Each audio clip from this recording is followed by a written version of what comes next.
Get started. All right, welcome everyone. This is the August 15th Public Health and Safety Committee.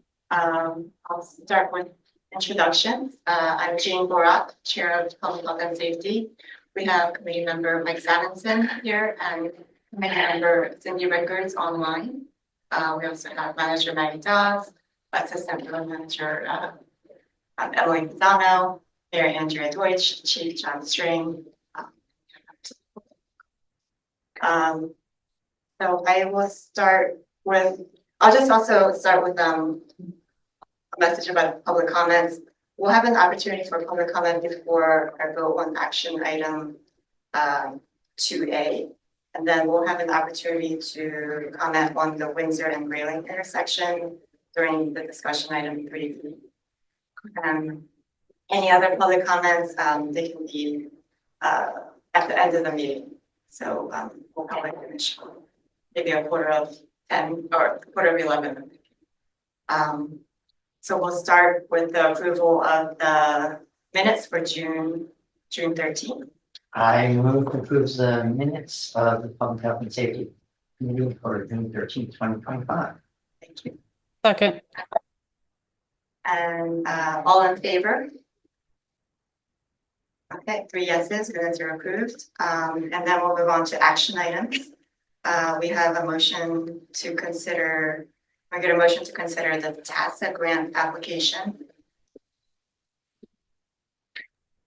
I move to for consideration of the TASA grant application and recommend that the application be forwarded to full council. Okay, thank you. Second. Great. So we'll start with discussion. I think Maggie, do you want to lead that discussion? Absolutely. So Pannoni had approached us a couple weeks ago with this opportunity. So this is the Transportation Alternatives Set Aside Program. So it's actually not technically a grant. It is a program. It's a reimbursement program. It's a federal funding source that will fund projects for anything that's defined as a transportation alternative. So pedestrian, bicycle facilities, and safe routes to school projects, in addition to a couple of other things. Pannoni had reached out to us a couple weeks ago to say that this program is going to be administered. The application is this fall, and then the program award will be issued next year. One of the benefits is that we have something that is existing on our capital plan, which is the replacement of our flashing school signs. So we have 2 of those, one by St. Margaret's School and then one by Marion Elementary. The program this year opened up to include a Safe Routes to School. So this is kind of their target program for this funding cycle. Different funding programs have different focuses depending on whatever the initiative is for that year. So this year, the TASA program is focusing specifically on the Safe Routes to School. So we thought this would be a really good opportunity to piggyback off of that. We have a program or a project that we think would be really suitable for this program initiative this year. And one of the benefits is that this includes, because it's both pedestrian facilities as in addition to the Safe Routes to School, so the flashing school signs, we can do additional infrastructure improvements beyond what we had already budgeted for in our capital plan. So not only with this program grant are we seeking then the replacement of the flashing school signs, which is the already identified capital project, but we will also be able to do pedestrian infrastructure improvements, including new ADA curb ramps and crosswalk improvements where we have that pedestrian crossing at those 2 school locations. So it will be safer for students and their parents and the general public to walk along those areas. So this is great. It's kind of a double whammy.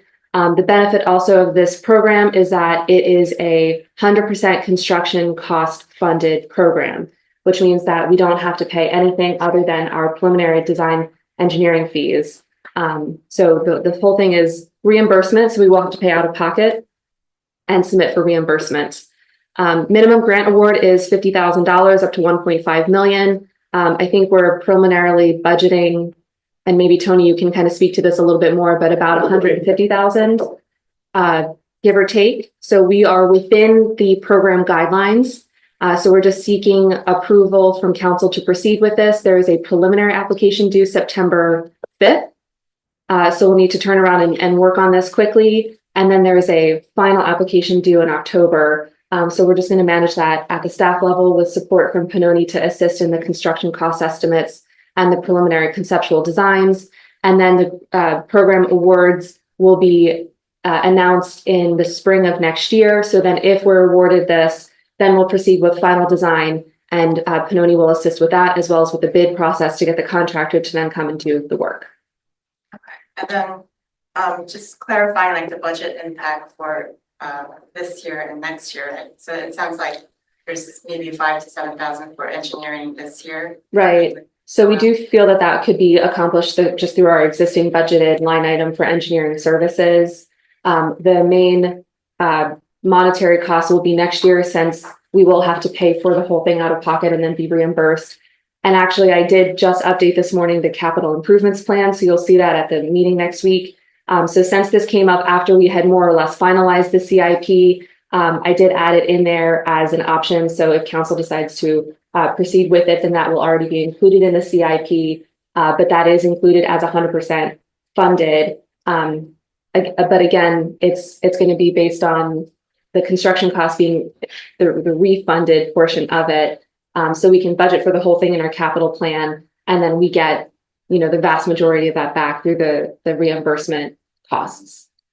Okay. And I believe it was 67,000 that was budgeted 67 is what was budgeted for just the replacement of the flashing school signs. Right. So again, with the additional improvements that we're proposing that weren't originally envisioned as part of the capital plan, that's where the added costs are coming in. So that the total cost of the project, whatever that ends up being, which we'll know once we give authorization to Pannoni to actually do the construction cost estimates, will include both that 67 that we anticipated for the flashing school signs themselves, plus the additional infrastructure improvements, plus then the engineering fees are all lumped into the total project cost. Thank you. Any questions from the committee? Sure. Yeah, does this include curb cuts up by St. Margaret's as well as Marion School, or? It does, Okay. yeah. So in the packet, we do have a conceptual drawing of what improvements we're seeking. Bless you. So we are looking at doing ADA curb ramps at the intersection. So 4 ADA curb ramps at the intersection of Narberth Avenue and Woodbine Avenue. And then we would replace, there's 2 flashing school signs on either end of that block on Narberth Avenue. We'd be looking at doing ADA curb ramps where there's currently that mid-block crossing. There's no actual ADA ramps there. It's just a painted crosswalk. Okay. So we do ADA curb ramps on both sides of that. So that's right in front of the church that connects you to the parking lot across the street. So then we would put ADA ramps in there.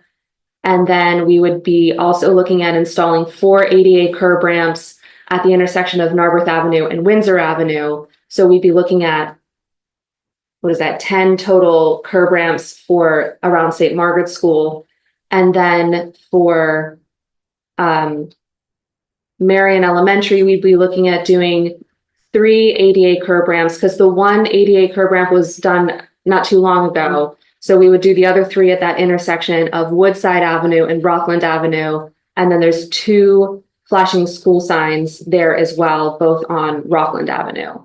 So this grant can go upwards, with the top limit is over $1 million. 1.5 mil. Is there any chance of expanding the zone of the ADA ramps and just trying to get as many as we can? Right now, just given the turnaround time that we need to do this, we feel that it would be more prudent to focus our project scope to these 2 specific areas, again, because the program focus for this year is the Safe Routes to School. So we felt like it was more prudent to focus on. That was within. It was within the scope, and it will amplify, we think, our success of being awarded the program grants. As we go a couple blocks out, we're pushing. Yeah, and it's just one of those, we're trying to not bite off more than we can chew administratively.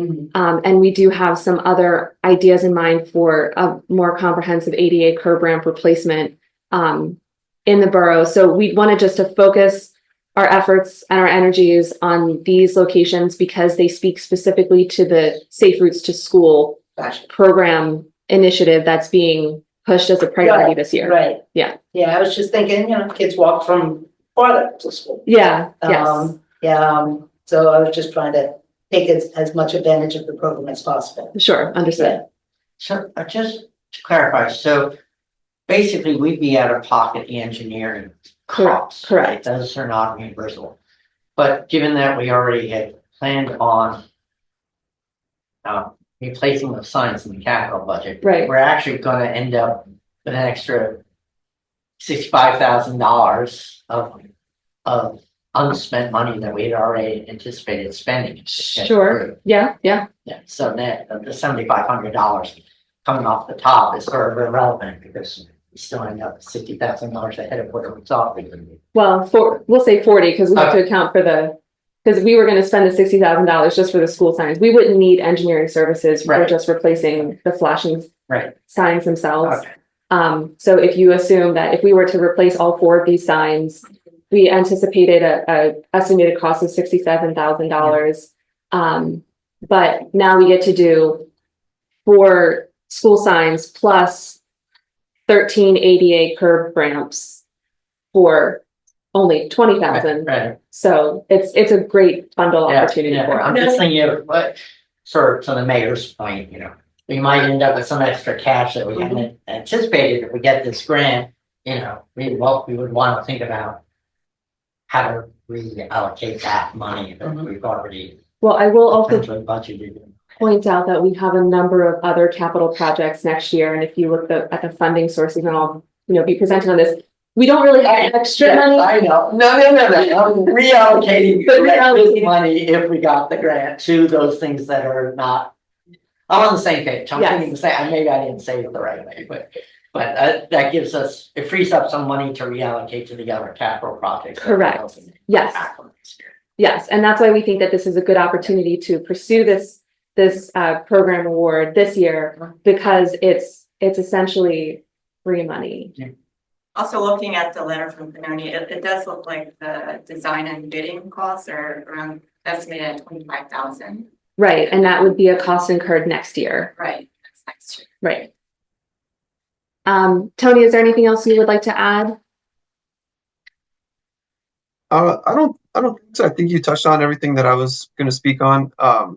The only thing that I would add, or that I would want to make sure is understood, is that this is, once we apply for this and spend that first, $5,000 to $7,000 to prepare the application, there's no guarantee that we will get awarded the work here. So just want to keep that in mind, that it's not guaranteed once we apply that we will get it. Yes. As with any program, you take a Yeah. risk that you will not be chosen for. But again, that's why we think that if we keep the project focused, that we have a stronger chance at being awarded the grant, or not grant. How competitive is this money? I mean, what's our likelihood of getting it? Yeah, Tony, do you want to take that? I believe it's a statewide grant. And I was talking to Eric about it, and the other townships that we work with are also interested in applying. And so we would think that there are many municipalities within the state that would be interested in applying for this grant. So I would expect it to be pretty competitive. Thank you. Cindy, anything to add? No, thanks to Tony. I mean, this is how this all works perfectly. Thank you, Tony and Tony from Pannoni for identifying. And it sounds like you think this is a calculated risk, and great. Thank you. All right, great.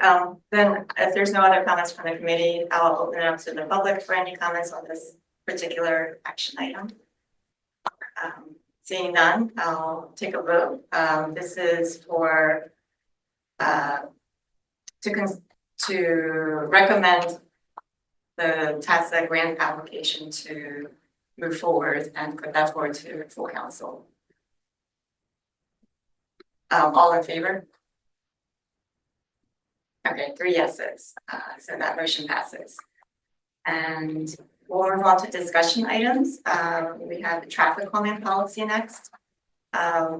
Just since it's the last time we talked about this was in June, so just a quick introduction.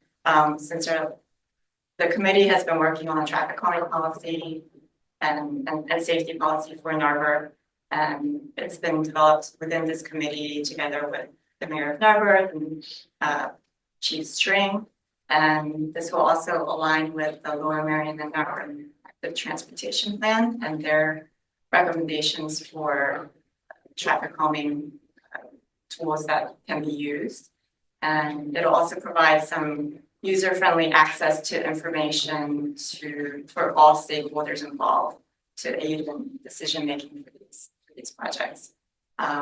So we have a policy draft circulating internally, and everyone has had a chance to provide feedback on that. It includes a framework for a process, and also has a framework for minimum thresholds and criteria.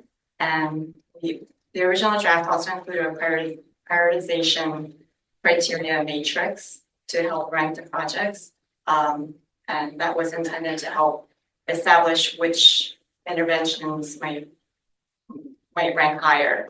And Chief String ran our existing traffic data through that prioritization matrix just to test its feasibility. So Chief String, I'll turn it over to you to share your analysis. So we had done, we just took 4 random studies that we had completed within the last year and a half or so, and ran them through the matrix that was already drafted up.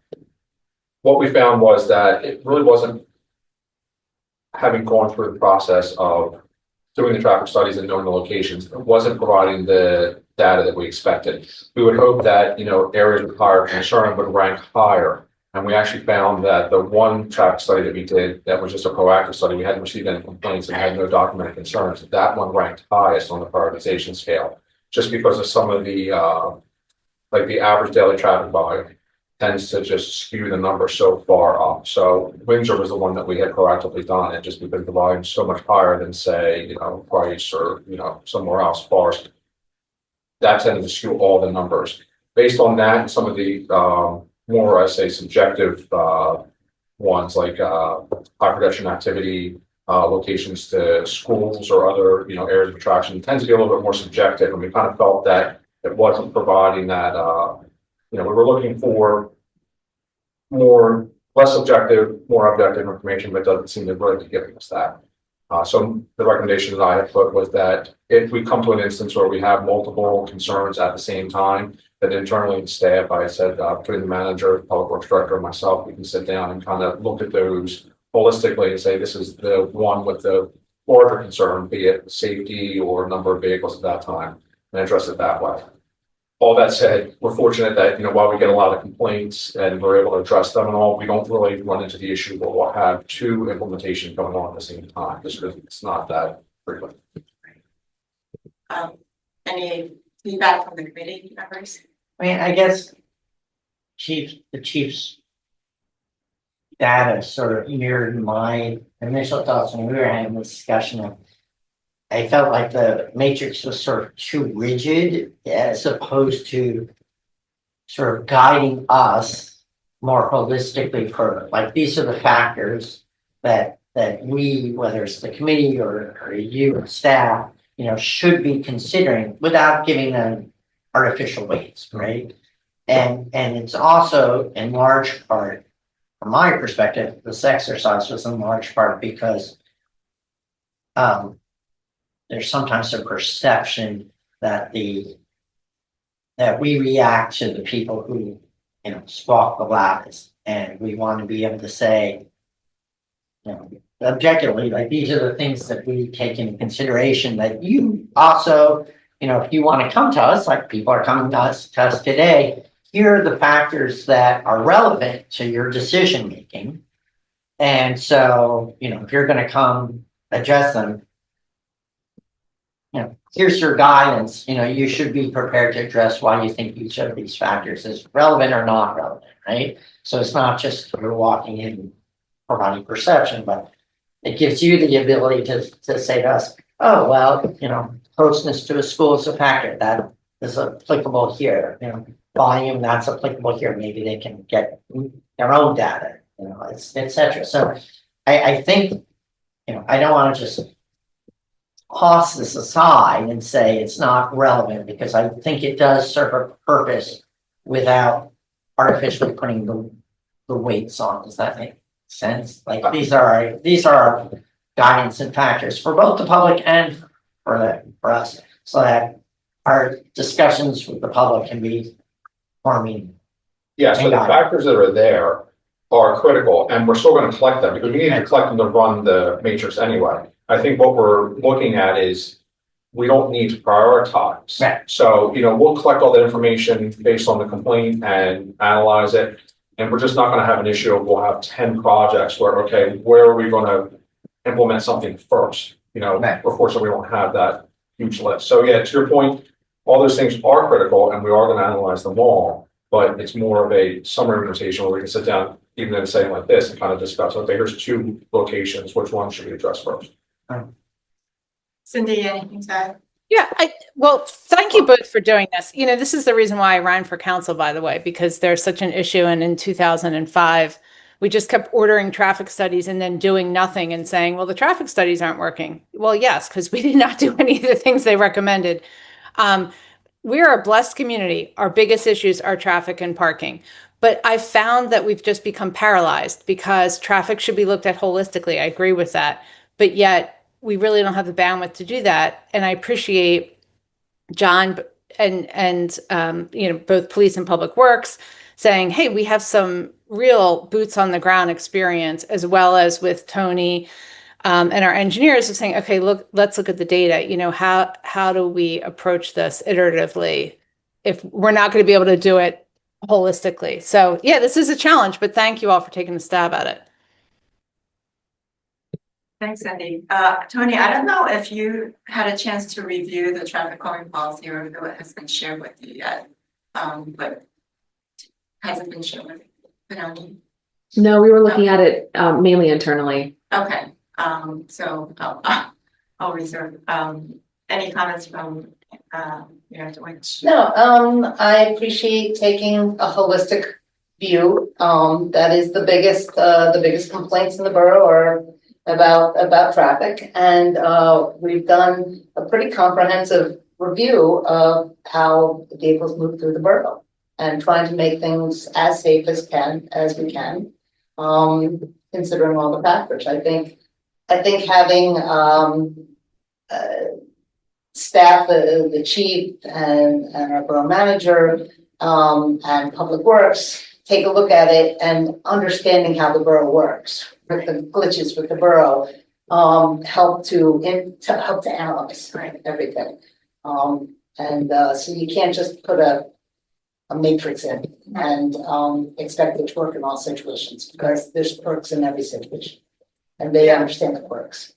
And then just to Chief String and Mike's point, I do think that having it for some sort of a formal documentation of what criteria are used to rank these projects is helpful. But I agree with Chief String that Narberth is so small that maybe we don't need this prioritization matrix to run through. It's not like we're receiving 5 different traffic call or requests throughout the year. So it may be overkill for a borough. And I think the original intent of this traffic calming policy is also to streamline the process for everyone, so that it makes it easier instead of less more difficult. So I would agree with that. And thank you, by the way, for doing that and running the numbers and that analysis. Absolutely. Super helpful. So any other discussion on that? Okay. So then we'll move on to actually, so we'll just talk about the next steps and timeline for the traffic calming policy. Maggie, you had sent out an email about what you saw timeline for that. Would you want to talk about that a little bit? Sure. Let me remind myself what I wrote. Well, I can actually do it. So you had said we would review and discuss this in this committee in September. I was actually hoping to also have it reviewed by Montgomery County Planning Commission and the fire company before then. Okay. So if we can make that happen. Mhm.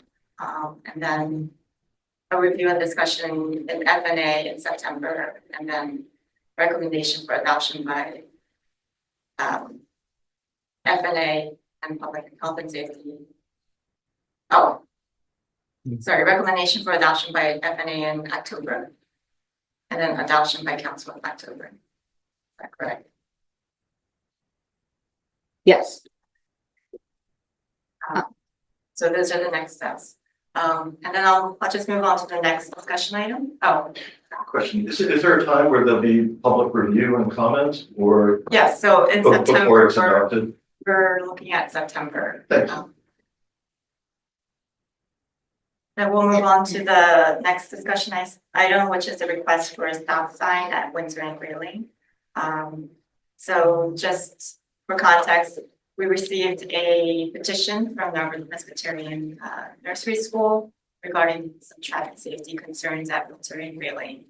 And we received a letter and a petition from, I forget how many signatures, but it was a significant amount. And then I also shared another resident letter with the committee this morning. And then we do have someone from Narberth Presbyterian here today. So the request was for a four-way stop sign, and some of the traffic concerns raised was the visibility issues for vehicles coming from the north side on Gray Lane.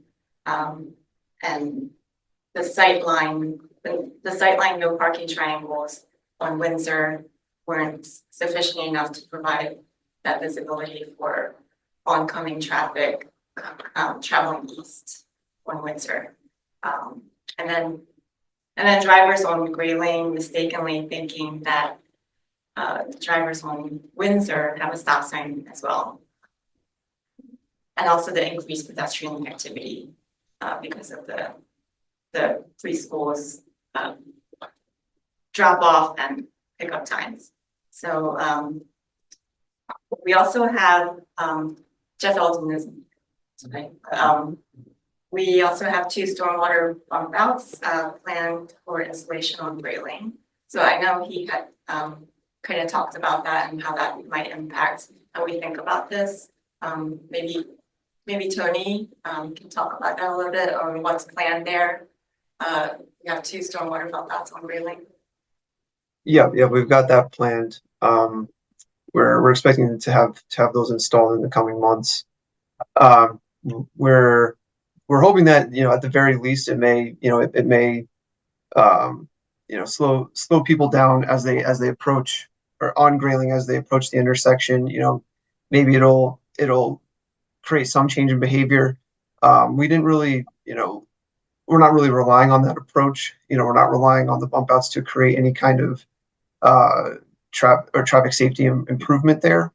One of the things that we considered that we were going to look at was checking to see if the conditions at the intersection have changed since we last wrote you guys a memo saying that we didn't see or recommend that we place the stop signs on Windsor there.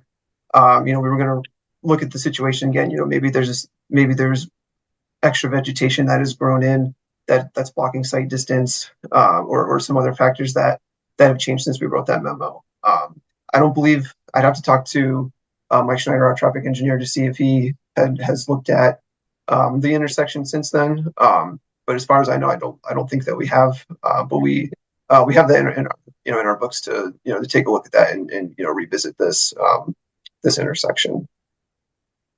Tony, what was the timing of that when we looked at that intersection and considered the stop sign? I don't know if you recall. It wasn't long ago, Jean. Yeah. I will say, but Tony, I am, you all know that I am of the, we defer to our experts, we defer to our engineers, but I do think this is one of those intersections where there is kind of some qualitative boots on the ground data that are just as important. I have a neighbor who was in a car accident there.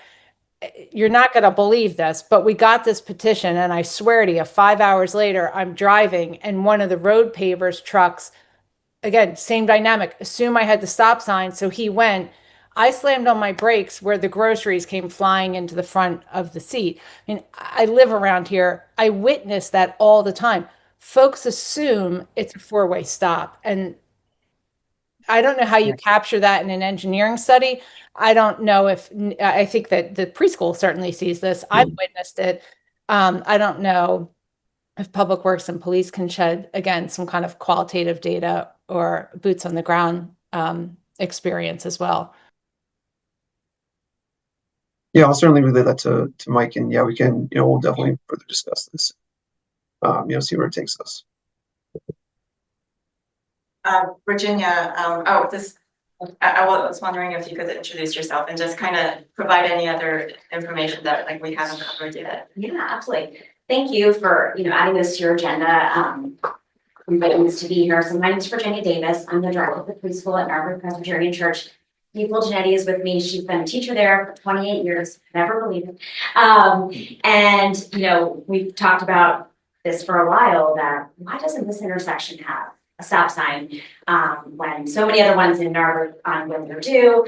And so we, let's put this together. Let's circulate a petition, and let's submit something to you guys. And so we did that.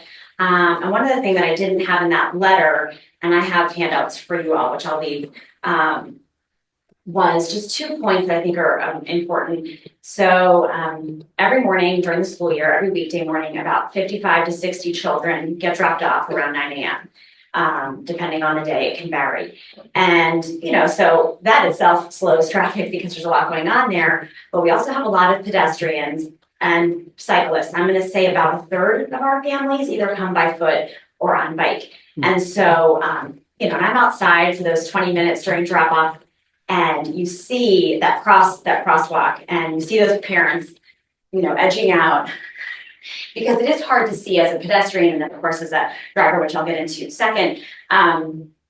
And so, you just end up pushing a stroller, or they have a toddler or preschooler by hand and they're walking a dog. And, we've got some families that have a little boy on a bike and they're pushing a stroller, so you just see, oh gosh. And I'll even sometimes walk down there and just try to, even help manage if it's needed as people are walking across the street. And so it does feel like, because of that volume of people, that would merit on its own a stop sign or some other sort of measure. And then on Sundays, there are about 200 folks that come to church. So that's also another level of traffic and activity.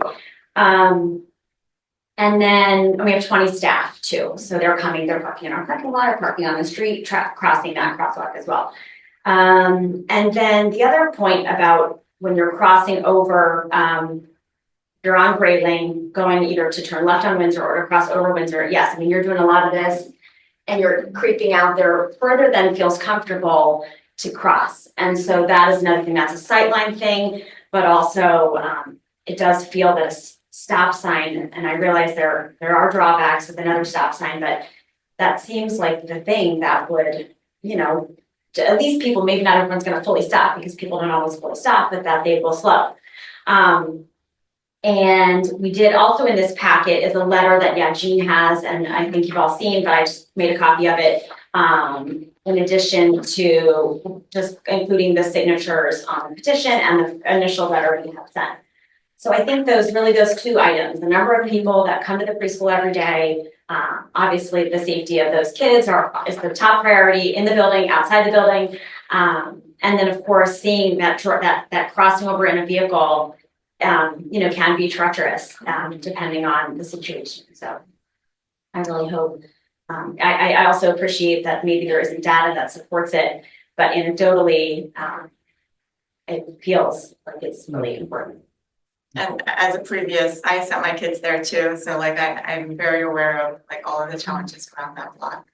I know Maggie had some thoughts too about maybe possibly working together with the preschool to figure out a solution. Yeah, because some of some of what I was thinking is, in terms of when the demand is and when the concerns are kind of being raised, it seems a lot of it is during the pickup and drop off areas. I understand that there's concern generally about the safety of that intersection kind of writ large, but specifically there's concern around the pickup and drop off. So, if a stop sign isn't warranted, and I'll let, Chief String discuss the actual kind of road metrics for that. If we're considering that like a hard infrastructure, is there a soft infrastructure that we can talk about, whether that's like a crossing guard or some other measure that we can discuss coordinating on to provide that safety, provide that visibility for the kids and the families who are coming during that kind of peak time, since it's a concentrated peak time during the pickup and drop off time zones. And then obviously the church services times is kind of another factor. But if we're really focused specifically on school safety, perhaps something like that might be a good solution to address some of the immediate safety concerns. So thank you for coming, and thank you. It's good to meet you. But yeah, looking forward to having those conversations to see if there's some sort of discussion that we can have that would result in some improvements, since we do recognize and acknowledge the concerns. Any comments from the mayor? My only thought, when we're talking about the bump outs, and they do in general slow down traffic. Sometimes I notice that the vegetation in the bump outs gets a little, especially after heavy rain periods, it gets a little high. And I would want to make sure that if there's any way of planting low level vegetation that doesn't impede sight on that it won't be a constant refrain. I think that would be something to keep in mind. I guess I would just say, and I've said it before, Windsor is so odd that it doesn't have a stop sign at every corner. And so I've seen the opposite problem where people who aren't familiar with the trend, will go to stop at every corner, even when there's not a stop sign. I've almost, rear-ended some people because I've learned to assume that people are going to slow down at every intersection on Windsor, but it took me a good 10 years to figure that out. So, this is that whole inconsistency of where the stop signs are, I think actually contribute to that issue of the people on Grayling just assume that there's a stop sign, because there are other stop signs along Windsor. So people do randomly just stop. Randomly stop where they shouldn't, and sometimes don't stop where they should. Yeah. I mean, I've seen both along Windsor, so. Way people go through the corridor. Yeah, I had mentioned before people came in that one of the features of the park plan is potentially reversing the traffic flow altogether between Haverford and Windsor, which might help a little bit up there, because then if people are being forced to turn, say, from Iona down, they're not getting into that rhythm of the stop signs. If we end up turning it up there as opposed to, we had talked about turning it as north. Going the other way. I mean, you would just have the same problem going down. Yeah, but they're not quite speeding in the same way because they're being forced to make that turn. So if they're right on that block, they're not, you're not building up the speed in the same way. So I would defer to. yeah. No, I'm just saying, like that's something we should put in the back of our mind, is that that's a potential thing that we've talked about before, that we've actually changed the dynamic out there. So I'd like to hear any thoughts from our police chief. If you have any. So after getting the emails, we took a look. So looking at it from two distinct issues. One, Grayling, traffic coming out of merging or trying to cross over on Windsor. There is vegetation there. We talked to Kevin Walsh. He was going to go through, and apparently there's a change recently with the setback and the height. I think we call it the site triangle. So he was looking into that because there was some vegetation there to see if maybe we can compel the property owner there to cut some of that back. There are signs posted below the stop sign on Grayling, cautioning drivers to caution traffic. Cross traffic does not stop. So letting them know. So unfortunately, as much as people sometimes don't pay attention to the stop sign, we're also not paying attention to that sign as well. Looking at it from the Windsor Avenue side, we had done a study there right in that block a year ago. So we had it up for 4 weeks, which did an extended one now. We don't know them that long. 49,000 movements over 4 weeks, and there were 6 violations out of 49, 6 speeding violations out of 49,000 cars. And the average speed was 16.8 miles an hour. So running that through PennDOT's numbers, there's no warrant from, you know, the traffic safety standard to indicate for a stop sign there. So again, they're just, that's the book numbers and everything else as far as that anecdotal stuff, you know, that comes into question later. I mean, like, I understand the numbers. I just wonder if, there's other measures that we might be able to consider. And just take another look at this intersection and see if there's anything we can do here, to improve the safety. And whether it's like you said, having a crossing guard or some other solution. I don't think it necessarily has to be some concrete or anything like that, which would require capital costs, although it could.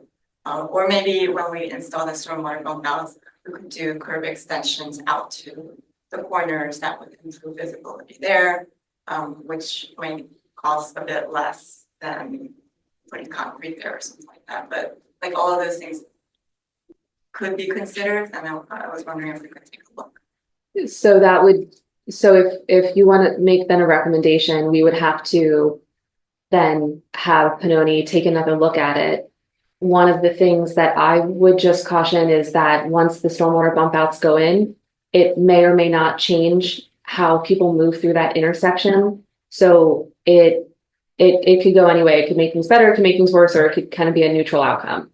And we won't know that until we do that. So I would recommend that we would wait on doing anything to spend engineering dollars to take a look at that until the BMPs have been installed and until we have some time for folks to kind of get acclimated, and then we kind of settle into the new normal. But if at that time we want to go ahead and take a look at that, then we would just need to, you know, check our budget and factor that in, because if we do end up getting recommendations then for capital improvements, the BMPs are going to go in as they're designed. If there's an opportunity to come in and retrofit them to have curb bump outs or do chicanes or do some other sort of hard infrastructure, then we would need to take a look at that and budget for that as part of a capital cost or future roadway program. What's the timeline for that again? So, I mean, the bump outs are going to be installed. Tony, when's the contractor coming for that? So we have the pre-con scheduled for the end of August. I don't have a construction schedule from the contractor yet, but it sounds like sometime like mid to late September is when they would get started. And I believe it'll be about 30 to 60 days for them to complete construction. Okay. So given that timeline, so pre-con meeting at the end of the month, construction starting in September. If we assume the longest timeline, we're looking at maybe ending sometime in November. And then it would be a matter of, again, if we, you know, have an acclimation, that word, period, then seeing how people kind of engage with the intersection once those improvements are fully installed. So we would be looking at doing something next year. On a short-term schedule, though, I mean, again, we can talk about doing something, because we can get together and talk about, you know, crossing guard, if that's something that, you know, there's an opportunity to collaborate on that, cost sharing on that. That's something that we can implement immediately. That would provide kind of for the safety. And this is a year-round preschool, right? This isn't. We're September to early June, and then we do have a 6-week summer camp. Okay. So we have some breaks, but So you're in a summer break now? correct. Okay. And then you'll start up again in September? Yeah. Okay. So if we wanted to, we could then, you know, meet now and potentially get something in place for the start of your September sessions. But in terms of, larger capital improvements and actual physical infrastructure and any sort of things like that, that would be a much more cost intensive, time intensive evaluation. So we would want to then issue a directive to Pannoni to have the traffic engineer reevaluate the intersection, come up with recommendations, and then we would have to cost out those recommendations, and then council would have to take action on implementing the preferred recommendation. So it's a bit of Yeah. a longer process. I mean, that approach makes sense to me. This is a really dumb question, but could we include the cost of a crossing guard as part of our grant? Oh, no, No, okay, it's only for for infrastructure. the TASA Yeah. program, yeah, no, you can't. It's construction costs only. It doesn't have any programmatic Okay, elements, yeah. I was afraid you were gonna say that. Yeah, I mean, because that would be an It's on- ongoing cost. This is a discrete Yeah, okay. infrastructure program. How about, I mean, I'm just trying to think of all the alternatives, like, there aren't signs up there that say like school zone, right? It's We not, do have one yellow sign right at, not the crosswalk, Yeah. but kind of in the middle of the block, kind of by our doors, that has like the parent with the child and carrying the book, that indicates the Yeah. school. So that's nice, but I don't think anything I would else. want it on the Closer block, to the- before the intersection, so like you're not seeing it when you're on top of the school, but actually Right. before. the- Exactly, yeah, that would be good. I don't think there's any other signage that would indicate. Yeah, okay, I didn't think, I'm trying to picture. Let's see. I would just defer, because I will say, Mike, before your time, we had a presentation from our traffic engineer saying, actually, the more signs you put up, the less people read them. So I don't know that that would be a useful tool. I appreciate you suggesting it. I thought you were going with, could we loop in the flashing lights with the grant we just discussed, the TSAA grant? But it sounds like that's not a possibility. I mean, this is where I would have to defer to Tony and our traffic engineer, because I actually don't know if it would be, if we were to include in the TASA program, a request for a new flashing sign. Right. If the school, because it's a church and it's a preschool, if it warrants the same signage, and I don't know what the Got it. status for that. So I can talk to Tony offline and see if that's something that would be. Tony, do you know offhand, is that even an eligible? I'm just spitballing here. I'm not 100% sure. I think that it could be, but I'd have to look into that a little. Yeah, I don't know what the law would require in terms of where you would be eligible to put the school flashing signs, and I'm not sure if it would qualify for like a daycare as opposed to a full-time school. Yeah, I think we want to find that out. Or, a flashing, crossover.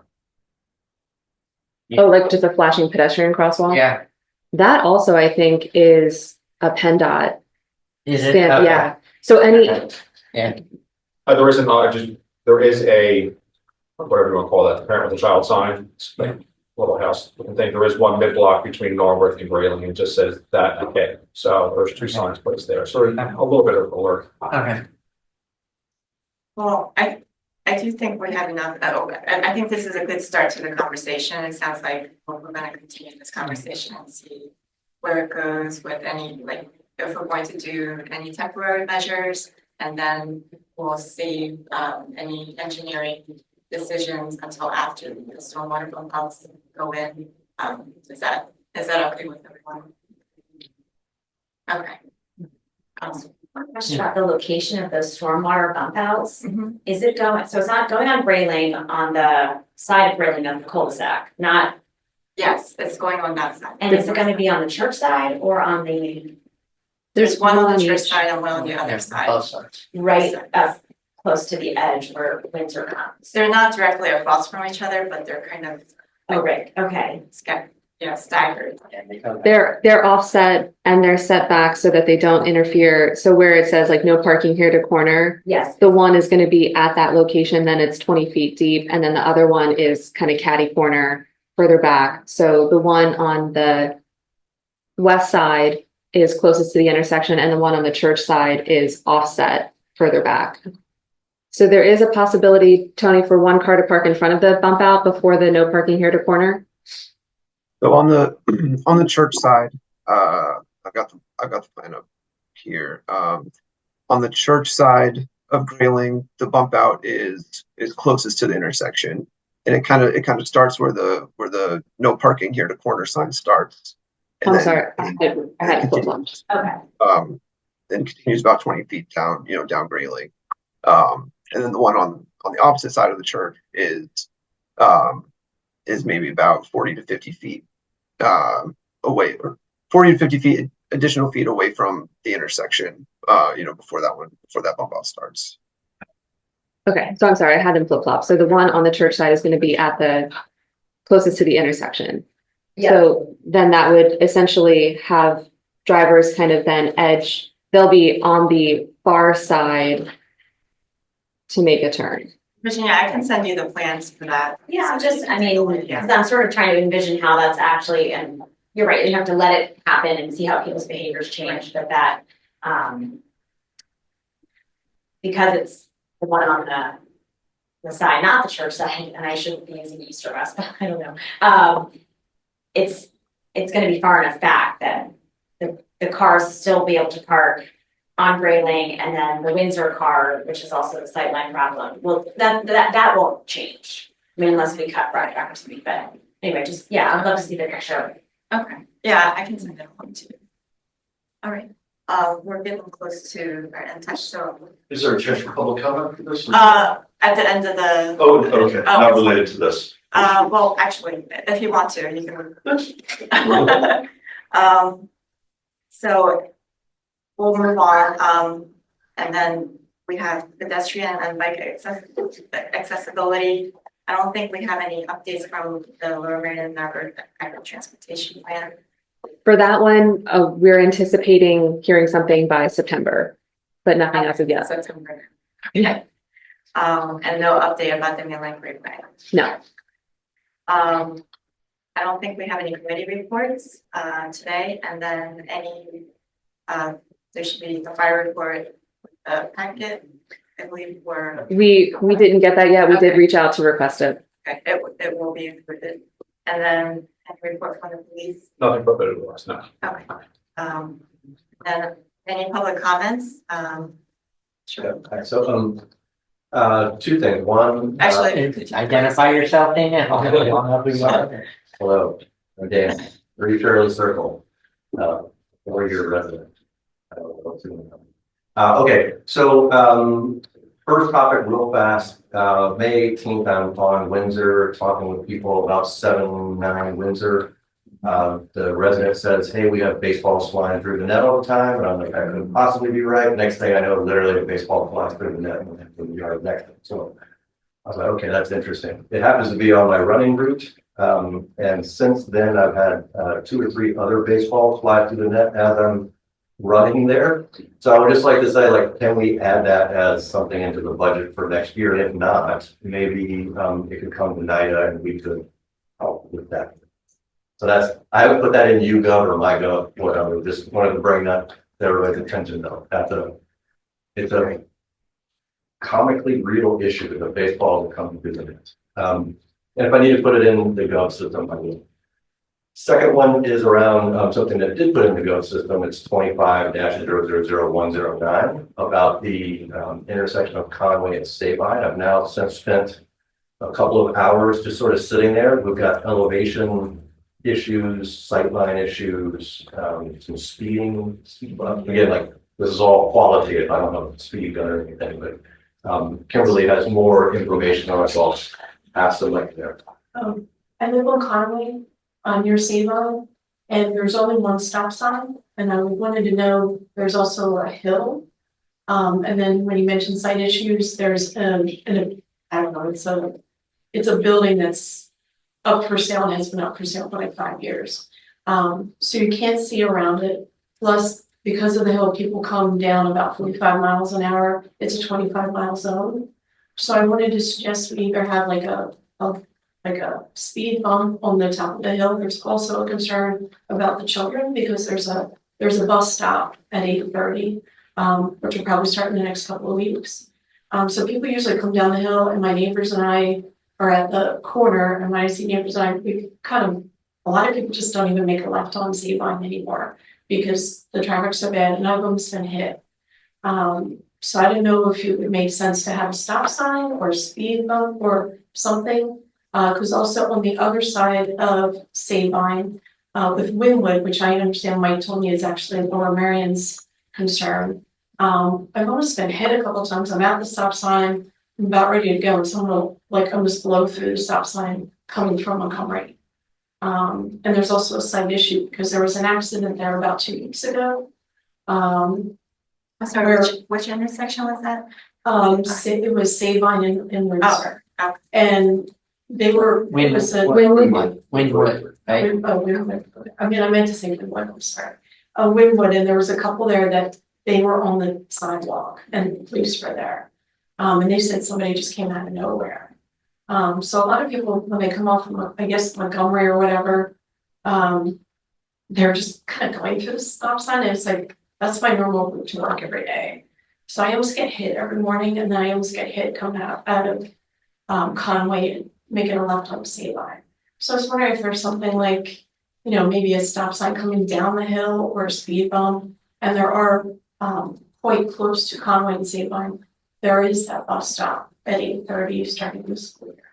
So I just wanted to have something, and if I have to do a petition or whatever they would think might be most beneficial, whether a speed bump, because some people are just going through the stop signs. what was your name again? It's Kimberly Morris. And I live at 426 Conway Avenue. And it's Kimberly 2 West, KYMBERLY. My last name is Morris. And both are our names. Thank you so much. Have you submitted this traffic concern to This the? is submitted. Okay. It's 250001. Okay, gotcha. All right, thank you. Thank you so much. So we'll look for an update, or can we make it an agenda item maybe next time or something? Just moving it forward. May I real quick? Sure. Yeah, so it was in MyGov, there was 2 ahead of you. We just finished up the last one, so if the signs aren't up there at the end of this week, Public Works has to move them. So, but we'll put the signs up for that. As far, can I address that? So as far as Sabine and Winwood crash there, was somebody, you know, coming up the stop sign and thought they were going to beat the other car, and the other car started to go. You know, unfortunately, they crashed. It is a problem area that we have. We've probably had maybe 12 citations over the last couple of months there. So we are trying to actively, you know, enforce it. You know, to the point where we had a marked car up there, and then we put like the less marked cars up, and then we're raising tickets. So when people see the police car there, they stop, and when they don't, they don't. So, but we're hoping that if we continue to pull people a little bit, they'll see the flashing lights and hopefully calm down a little bit. But it is a known problem. Okay. As far as the speed on Sabine, we did a study back in October. I should have pulled up now. Again, the average speed was under 25. The 85th percentile speed was a little bit higher. I don't have it with me right now. I think we looked at the intersection twists, and they weren't suitable for speed bumps. I'd have to go back and pull that up later. Okay. But I can give you my email if you want to email. I can get you that information. Thank you, Greg. Is there any way that they could tell the people in those corners, like especially the one that's like an abandoned building or it's up for sale, that they actually like take care of that huge bush that keeps getting more and more difficult, like she said, like kind of creeping out, to just try not to get hit. Yeah, I think definitely get that. So if you look him on email. All right, thank you. Side note, there's something dead in those bushes, but I was standing over there, you can smell dead animal. All right. What's the, do you know the house I'll take number? that. It's the white one that it's, I know. Okay, right. it's been on Zillow for years, yeah. Oh, the 6 unit, the multi-unit You one? got it. Yeah, anyone's looking like that. Thank you. Any other public comments? Well, the longer I sit, the more comments I have, I apologize. Joe Stratton, 402 Dudley Avenue, I'm around the corner. I take the intersection, I'm involved. So one comment about Sabine and Conway, one about Presbyterian, and one about general pedestrian accessibility. I'll be real quick, I promise. The sight lines, I take that intersection a lot when I'm going to like Trader Joe's or somewhere. The sight lines are really, really difficult, because when you're at Sabine going north and you're looking to turn east or west, when you're on Conway going north, you look at turn east or west on Sabine.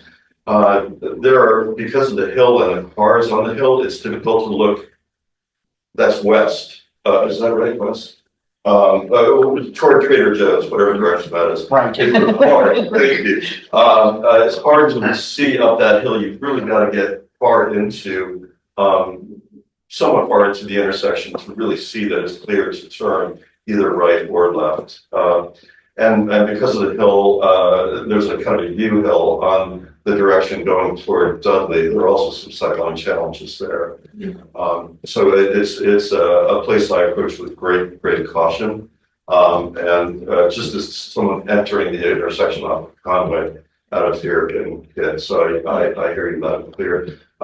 Windsor and Grayling, I just want to document, I heard Tony say that not curb cuts, the stormwater thingies, are not, we don't expect them to change, to increase traffic safety, at the intersection. I just want to make sure, Tony, did I hear that correctly?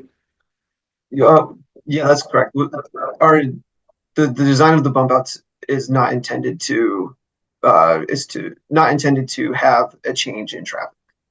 The intent is more of a stormwater, stormwater thing, not a traffic thing.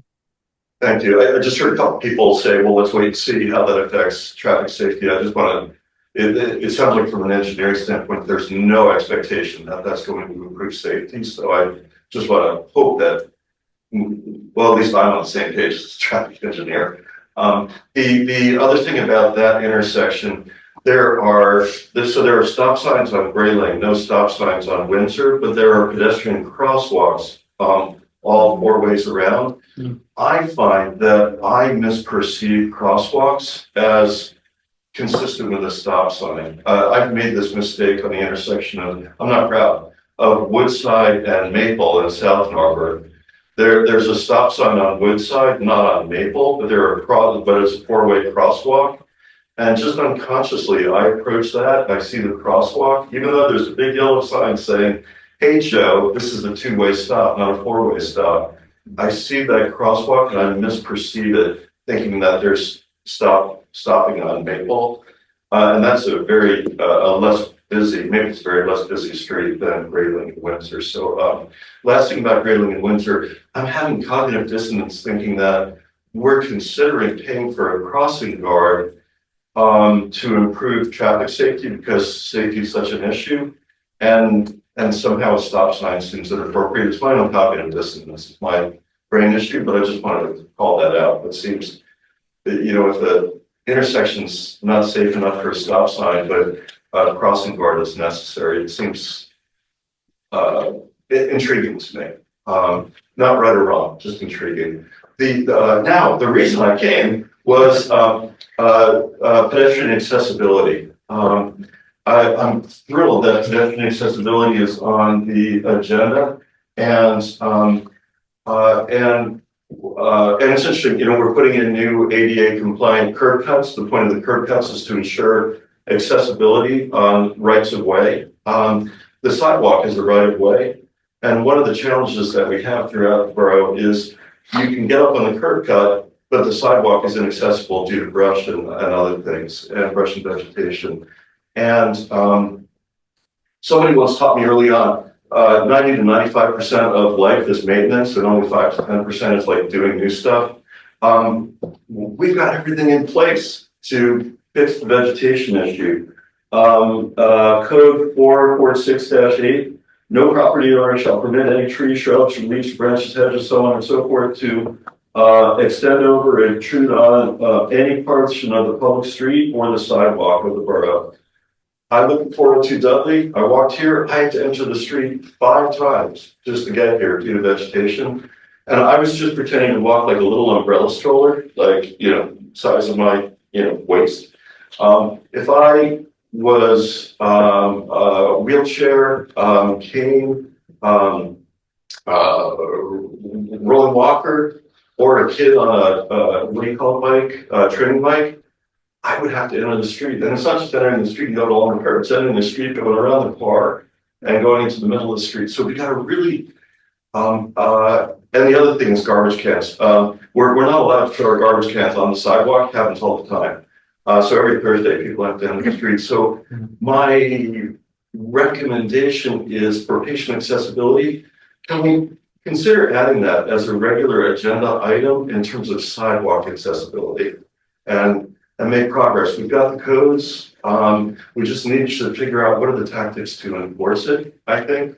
And it'll be a huge hit with every parent with a stroller, every parent with a kid on a bike. My neighbors walking with canes and walkers, a guy up the street who uses a wheelchair. I'd love it if this could be just a regular agenda item that we look at. How do we make our sidewalks accessible? And every time I see a curb cut, I'm like, this is absurd. We've got curb cuts, and then we can't get down the sidewalk. Thanks. But thank you, Joe. I appreciate it. Joe, if I can just briefly touch to your point, we actually not 2 weeks ago had a meeting with our code enforcement officer to discuss various things, and that was one of the things that we had raised. It's a pretty comprehensive subject matter to enforce, and it is all throughout the borough. So it's a big lift from a code enforcement to address it holistically. So we have started that conversation internally with staff in order to figure out the best way to go about being more consistent with that enforcement and following up with property owners about that. So I do appreciate your comments and just want you to know that this is something that we've already identified as being a project that we want to focus on moving forward. Thank you so much. You're welcome. And Joe, it's funny because we great minds think alike, and then there's you and me as that, which I say to you early on and Yeah. everything. Because as you were talking about sort of that creep out for the sightlines, I mean, I have that at the corner of Shirley and Haverford, so much so that I don't know about your daughter, but my daughter won't go out that intersection. She goes up to the top to get out because she feels like she can't safely get out there. So, you know, it's a dual problem. It's a problem for traffic and it's a problem for accessibility. And I do think that, you know, we've talked about this before in this committee. We've actually talked about it in terms of in finance and administration as well, about whether we could somehow empower the Shade Tree Commission to have the enforcement power to you know, to do that. We've had some preliminary discussions there, and there's some issues there about whether legally we can actually delegate that responsibility to a non-government, essentially a non-governmental entity. But I completely agree with you. You know, we've got accessibility is one of my hot topic items, you know, having worked in the disability rights field for a long time. And I can't agree with you more that it's kind of crazy to have curb cuts when you can't get down. I walk down, and you actually mentioned something that we haven't talked about, which is people should not be putting their trash cans in the sidewalk on trash days. They should be, you know, step back into their driveway, et cetera, because they're blocking it. I'm wondering if we can sort of, obviously we've had a lot of rain, there's a lot of growth, there's a lot of extra growth. I'm thinking maybe we can sort of highlight this issue in next week's newsletter, just to remind people what the code provides and ask them to, you know, we'd appreciate taking a, you know, look at their properties and trying to address the sightline issues. Yeah, code 437-8 is the waste collection. Yeah. I detail. Well, that's about this. The place that scares me the most in terms of overgrowth is Wynwood Avenue between Rockland and like Woodside. Because there's a sidewalk, but no green spot on the other side of the sidewalk, whatever that's called. And the overgrowth pushes pedestrians closer to the street where people go on, 45 miles an hour. Thank you. Thank you. And thank you all for coming and making your comments. Really appreciate it. We're over time, so I'm gonna call for a motion to adjourn. I move to adjourn 18. And all in favor? And we need a second. Oh, We lost I'll Cindy. second. Oh, okay. I'll second. All in favor? And meeting is adjourned at 11:09. Thank you all. I didn't notice. Thanks, Tony.